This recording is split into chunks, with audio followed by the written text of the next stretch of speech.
இயேசு கிறிஸ்துவில் பிரியமானவர்களே, யாக்கோப்பு திருமுகத்திலே அழகாக கூறப்பட்டிருக்கிறது. யாக்கோப்பு 2வது அதிகாரம் 26வது வசனத்திலே, உயிர் இல்லாத உடல் போல செயல்கள் இல்லாத நம்பிக்கையும் செத்த நம்பிக்கையே என குறிப்பிடப்பட்டிருக்கிறது. இயேசு கிறிஸ்துவில் பிரியமானவர்களே, புரட்சியாளர் சேகுவேரா அவர்கள் அழகாக சொல்லுவார், உலகத்திலேயே சிறந்த சொல் செயல் என்று. எனவே ஜெபம் என்பது நம்மை செயலுக்கு கடத்தி செல்ல வேண்டும். வெறுமனே ஜெபிக்கிறேன் என்று சொல்வதை விட நான் செயல்படுகிறேன் என்று சொல்வதில்தான் இறைவன் மகிழ்ச்சி அடைகிறார். ஏனென்றால் ஆண்டவர் இயேசு கிறிஸ்து சொல்லுகிறார், இந்த சின்னஞ்சிறியோருக்கு செய்த உதவிகள் எல்லாம் எனக்கே செய்தீர்கள் என்றுதான் சொல்லுகிறார்.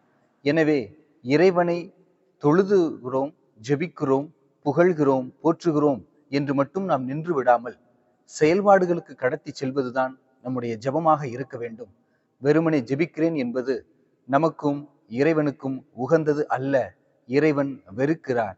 ஏனென்றால் அவரே அழகாக சொல்லுகிறார், என்னை நோக்கி ஆண்டவரே ஆண்டவரே என அழைப்பவனுடைய குரலையெல்லாம் நான் கேட்க மாட்டேன். ஏனென்றால் நீங்கள் ஜெபிப்பவர்கள் மட்டும்தான், செயல்படுவர்கள் அல்ல.